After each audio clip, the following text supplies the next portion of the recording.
This is Miss Linda. We're going to continue with topic 5, electricity and magnetism. We reached question 22 from the document I shared with you on Google Drive. This question is related to topic 2, mechanics, and topic 5, electricity. So let's read the question.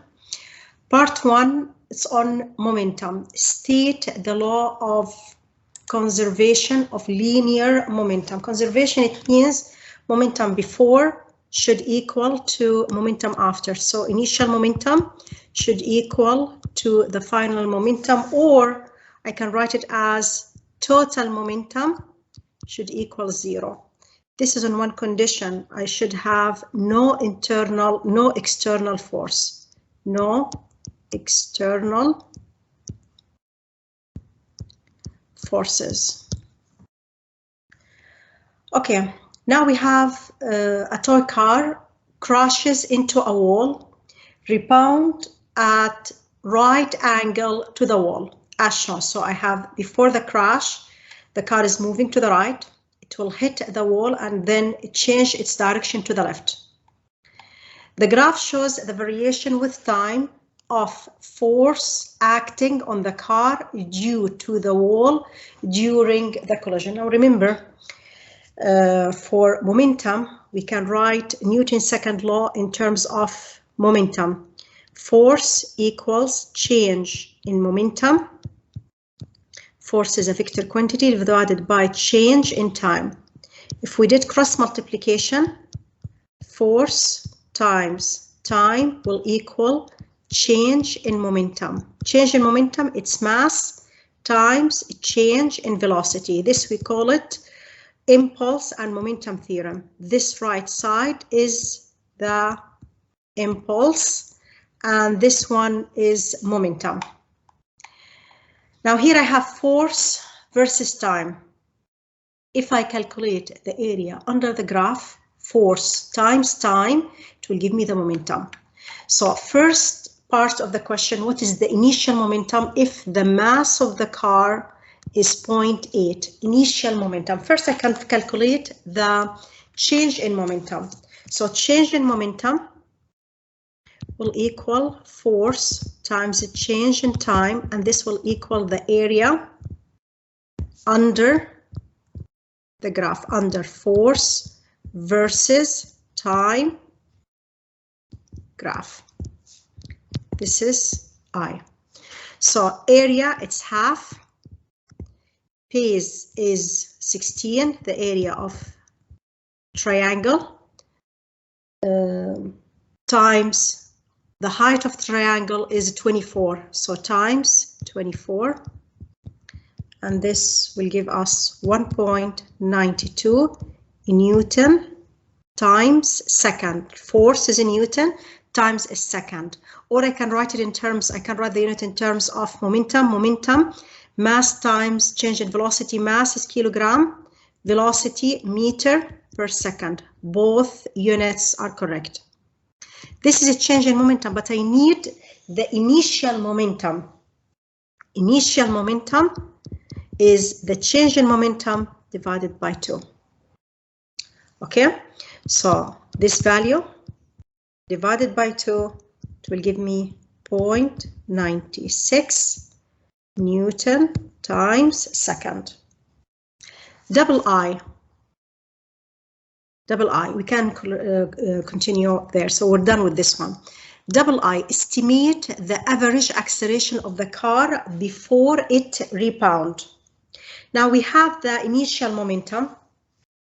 From the initial momentum will equal mass times the initial velocity. I can calculate the initial velocity, which equal initial momentum divided by mass. Initial momentum is 0.96 divided by m is 0.8, and this will give us 1.2 meter per second.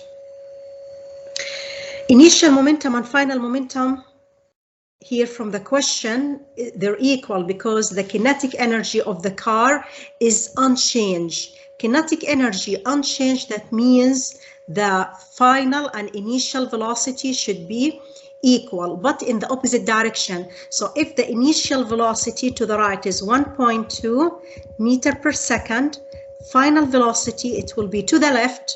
Velocity is also a vector quantity, so it will be minus 1.2 meter per second. So final velocity will equal negative 1.2 meter per second. So acceleration, it will be change in velocity divided by change in time. In the IB, they use final velocity V, initial velocity U. Final minus initial divided by time, or change in time. Final velocity is minus 1.2. Initial velocity is 1.2 divided by the total time from the graph is 0.16 second, and this will give us negative 15 meter per second square. Negative, it means in the left, to the left. So final acceleration, the direction of the acceleration to the left. Now, second part of the question, third part of the question. Double I, on the axis, draw a graph to show how the momentum of the car varies during the impact. Now remember, when we say the momentum is the area under, if you have velocity, force versus time graph, the area under the graph will give me the change in momentum. So force times delta T will give me delta B, the area under the graph. How can we draw the momentum? How can we draw the momentum? I just want to revise with you the velocity versus time, the motion graphs.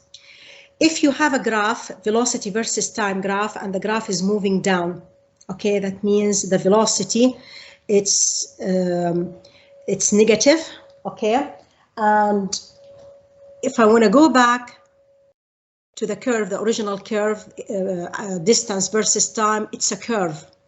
The slope of that curve, it should give me the velocity. So here, the curve here is, I have deceleration, acceleration is negative, and the curve is moving down. The curve here is moving down as time getting bigger, as x is getting bigger. So same thing, you see the shape of the graph. If you want to go back, if I want to go back, I should have a curve. So here, let's go back to the question. Here at t equal half the time, which is 0.08, okay? The curve is moving down. That means I should have a curve. I'm moving backward. I should have a curve. The curve, it will be like this, exactly like the curve of x versus t graph. Why? Because velocity versus time graph, always remember this one, is curve that's moving down. The tangent is negative. That means acceleration, if when I go back, the distance versus time should be a curve. Okay, and in the opposite direction, just flip this curve. So it will be like this. So here I have momentum that goes from negative to positive, or I can have momentum that goes from positive to negative. Both curves are correct. طيب, C. Two identical toy cars, A and B, are dropped from the same height onto a solid floor without rebounding. Car A is unprotected, while car B is in a box with protective packing around the toy. This we can explain it from momentum, impulse and momentum theorem. F times delta T will equal mass times change in velocity. Velocity is constant, mass is constant, but in case of car B, time is impact is longer, and the force of impact the car experienced with the ground is less. That means B it will be less likely to be damaged. So F is less, the force of impact experienced by car B is less, contact time is longer, or time to come to rest is longer, so B is less likely to be damaged. Define the electric force strength at a point. Electric force strength is force per unit charge. Force per unit charge, and usually it's a small test positive charge. Small test positive charge. So this is part 2 of the question, is related to electric point charge. Now we have 6 point charges of equal Q are held at the corner of hexagon, with signs of the charge are shown. Each side of the hexagon has a length A, so all of the sides have equal length. P is at the center of the hexagon. Show using Coulomb's law that the magnitude of the electric field strength at the point due to 1 point charge equals KQ divided by A squared. So part A is easy because this is related to Coulomb law. From Coulomb law, force, whether attractive force or repulsive force, will equal constant, Coulomb constant, the big charge times the small charge divided by the distance between them. E, electric field, is force over Q. So when we divide by Q, it will give us K, capital Q divided by R squared. R the distance, all the distance equal A. R and A, R equals A, so E will equal K Q divided by A squared. Now, on the diagram, this is, so we're done with I. Now double I. On the diagram, draw arrows to represent the direction of the field at point B due to point charge A, and label this direction A, and due to point charge B, and label this direction B. Here we have this. Always you will imagine there is a positive small test charge at the point you would like to calculate the electric force, electric field strength at. So here there is a positive small test charge. This is positive and this charge positive at position A. So this point will go away. We will have repulsive force. So going away, the direction, it will be in this direction, the direction of the electric field. Now at B, it's negative, so it is attractive force. So the smallest charge at B will go toward this charge at the corner B. So here I will have attractive force, and this will be B. Okay. Last part of the question, the magnitude of Q is 3.2 microcoulomb. The length A is 0.15. Determine the magnitude and the direction of the electric field strength due to all these check charges. So first, we have to calculate the value of the electric field from the formula K, Q divided by A squared first. This will equal 9 times 10 to the power 9. Q is a 3.2 microcoulomb. Micro, it means 10 to the power negative 6. Divided by A is 0.15 square. And this value will be 1.28 times 10 to the power 6 Newton per coulomb. Now next I will do it here.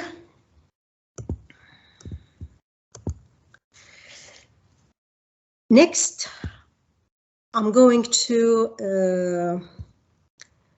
draw the force, all the electric field on the test charge at position P in the center. So here I have, this is negative Q here. Here we have positive Q. Here positive Q. Positive Q.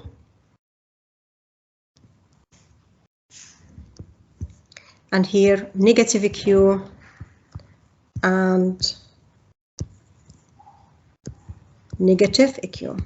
Okay, and this one P, and put always small positive charge here. Okay, now this one I'm going to call it 1. This is 2. This is 3, 4, 5, and 6. We'll draw the electric field. So the electric field, this is positive and positive, so it will go toward, so I will have electric field in this direction. This is E1. This is positive and 2 is positive, so it will go away. So I will have electric field here, E2. Positive and positive, so it will go away. So this is here E3.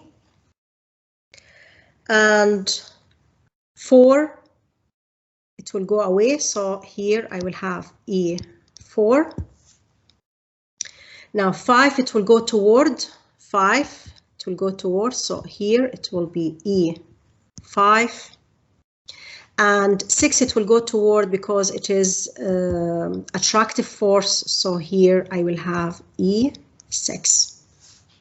Okay, now this is equilateral triangle. Equilateral triangles, or the angle should be the same, the distance the same, so all the angles 60 degree, 60 degree, all of them 60 degree. So next I have to break down them to component. So I will have here X and Y. So we have E1, we have E2, E3 and E4, they opposite to each other, so they cancel. I don't need to write them, they cancel. One to the right and one to the left. So I will end up with E1, E2, E5, and then E6.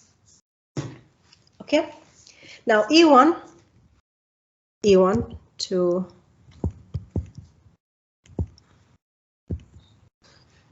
okay, so we'll have here, I'm gonna draw the component X and Y.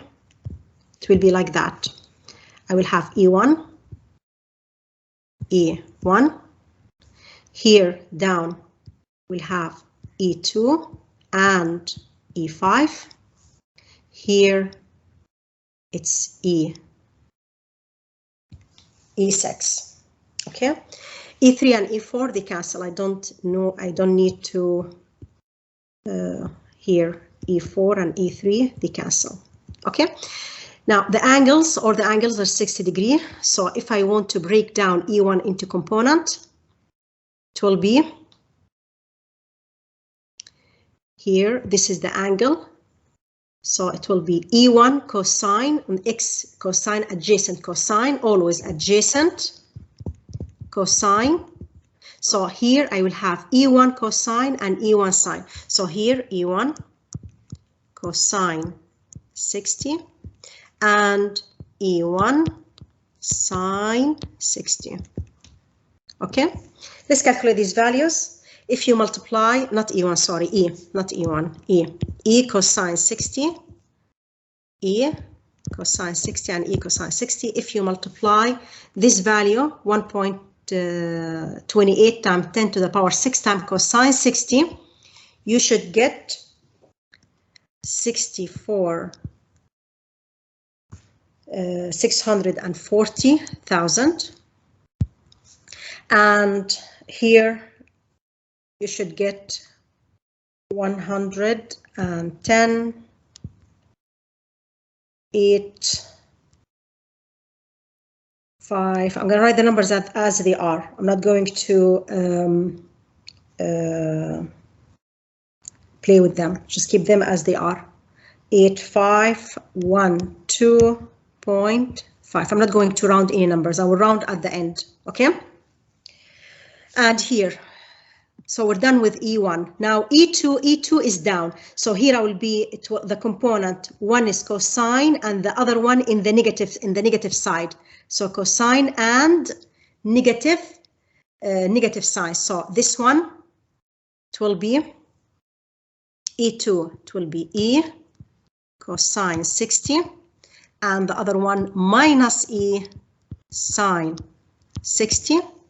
E5 is the same, E5 E cosine 60 and minus E sine 60, because E5 here in the third quarter, so this is positive and this one is negative. E6 in the in the third quarter both is negative, so here this is negative and negative, so it will be minus E cosine 60 minus E sine 60, minus E sine 60. You see here E sine and E minus E sine, I don't need to calculate them, they cancel each other out. Okay, here I have E cosine, here I have E cosine, and down here I have E minus E cosine, so they can cancel each other out. So all I need to do is just add these value, this one here, this one, plus this one here. Okay, so when we add them, add, we should get a little bit. Okay, so we should get one. I'm going to write it here. Write it here, E in X direction. After we add 1,280,000. E in Y direction, this is E in X direction, and this is E in Y direction. I'm just adding the values. So we're going to add the values. I should get here minus to just write the numbers as they are. 17. Of course, you can round them or write them in scientific notation, but I'm going to write them as they are. At the end, I'll write them in scientific notation. 0.034. Okay. Now I need to find the resultant electric field. So here I have EX, EY, it will be in the negative direction. E resultant from where we start to where it ends. This is E resultant. So it will be toward the negative. It will be toward this charge, the negative charge, toward the bottom right charge, So what will be the values? Pythagoras theorem. E resultant, it will be square root of EX square plus EY square. And this value you should get 2,560,000. Write it in scientific notation. It will be 2.6 after I round it times 10 to the power 6 Newton per column. And you have to specify the direction. The direction, it will be toward the bottom, towards the bottom right charge, or we call it charge number 5. This one here, this charge, toward the bottom right charge.